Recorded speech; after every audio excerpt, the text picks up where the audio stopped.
మీరందరు విన్నారు కదండి, మీరందరు విన్నారు, మీరందరు ప్రత్యక్ష సాక్షులు. ఇవాళ ముఖ్యమంత్రి గారు ఏం చెప్పిండండి? కేసీఆర్ కొత్త వరకు మాఫీ చేసిండు, ₹1,00,000 రుణం మీకు మాఫీ అయింది కాబట్టి ఉరుకును మీరు బ్యాంకులకు పరిగెత్తుండ్రి. మీరు లగెత్తిపోయి మళ్ళీ 2 లక్షలు తెచ్చుకోండి. డిసెంబర్ 9 నాడు మొత్తం మాఫీ.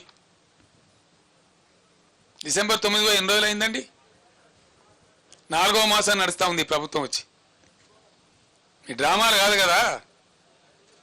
When December 9 has gone, Mr. Chief Minister, where are you sleeping? I am asking you. ఎప్పుడు పోయింది December 9? మీ ఇష్టం వచ్చిన సొల్లు పురాణం వాగ్దానాలు చేసి ప్రజలను గోల్మాలు దింపి జస్ట్ 1.8% ఓట్లతో మీరు గట్టెక్కి మీరు ప్రభుత్వానికి వచ్చినారు. మిమ్మల్ని ఎట్లా వదిలిపెడతాం అనుకుంటారు? మేము తరుముతాం, ఇప్పుడు తరిమి కొడతాం, నిద్ర కూడా పోనీయం. ఇలా ఏమవుతున్నది?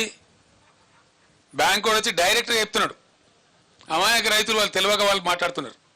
సార్ రేవంత్ రెడ్డి చెప్పింది కదండి December 9 మాఫీ చేస్తామంటే, రేవంత్ రెడ్డి బీవంత్ రెడ్డి జాంతానని నువ్వు కట్టాలి బిడ్డ, దాన్ని మాకు సంబంధం లేదు, ఈమన్ ప్రభుత్వాన్ని ఈమన్ డబ్బులు ఈమన్ చెప్పినారు. మాకు ఈమన్ అండి, మేము వసూలుకు రాము అని నోటీసులు ఇచ్చి వాళ్ళని సతాయిస్తూ ఉన్నారు. ఇప్పుడు ఏమైంది? మీరు రైతు బంద్ వేయలేదు, ప్రైవేట్ అప్పులు తెచ్చుకున్నారు, ప్రైవేట్ వడ్డీలకు పోయినారు, అట్ట కొంత నాశనమైనారు. ఇలా బ్యాంక్ కూడా మళ్ళీ ఇచ్చే పరిస్థితి లేదు. పంట వేసుకుందామంటే ఇప్పుడు ఏం కావాలి వాళ్ళ గతి? ఏమైతుంది రైతుల గతి? మీకు ఆలోచన ఉన్నదా? కనీసం ప్రభుత్వంలో థింకింగ్ అనే చేస్తున్నారా?